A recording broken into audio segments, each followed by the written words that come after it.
Spirit సినిమాలో చిరంజీవి నిజంగానే నటిస్తున్నారా? ప్రభాస్ సినిమాలో గెస్టుగా మారడానికి మెగాస్టార్ ఓకే అన్నారా?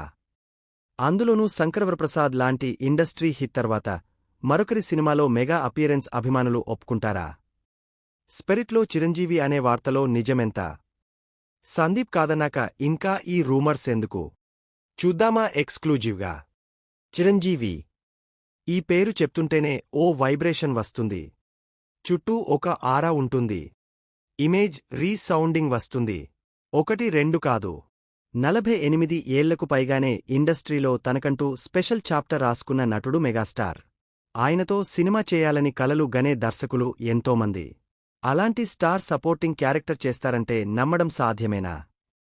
సీనియర్ హీరోలు ఇంకెన్నాళ్లు హీరోయిన్లతో ఇలా డ్యూయెట్లు పాడతారు? వాళ్లు కూడా వయస్కి తగ్గ పాత్రలు చేయాలి కదా అని చాలా రోజులుగా డిమాండ్స్ వస్తున్నాయి. అది చిరంజీవికి వర్కౌట్ కాదని శంకరవరప్రసాద్ సక్సెస్తో అర్థమైపోయింది.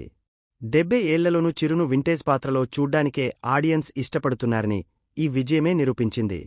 ప్రభాస్, సందీప్ రెడ్డివంగా కాంబోలో వస్తున్న స్పిరిట్లో చిరంజీవి ఉన్నారనే వార్తలు వైరల్ అవుతున్నాయి. అలాంటిదేం లేదని, తన సినిమాలో మెగాస్టార్ లేరని ఇదివరకే క్లారిటీ ఇచ్చారు వంగా. అయినా కూడా మరోసారి ఈ కాంబినేషన్పై రూమర్స్ వినిపిస్తున్నాయి. ప్రభాస్ తండ్రిగా మెగాస్టార్ నటించబోతున్నారనే ప్రచారం జరుగుతుంది. స్పిరిట్లో చిరంజీవి నటిస్తున్నారనేది పూర్తిగా అబద్ధమే అని మేకర్స్ కొట్టిపారేశారు. స్పిరిట్ విషయానికి వస్తే ఇప్పటికే షూట్ మొదలైంది. మార్చి 2027 5న విడుదల కానుంది.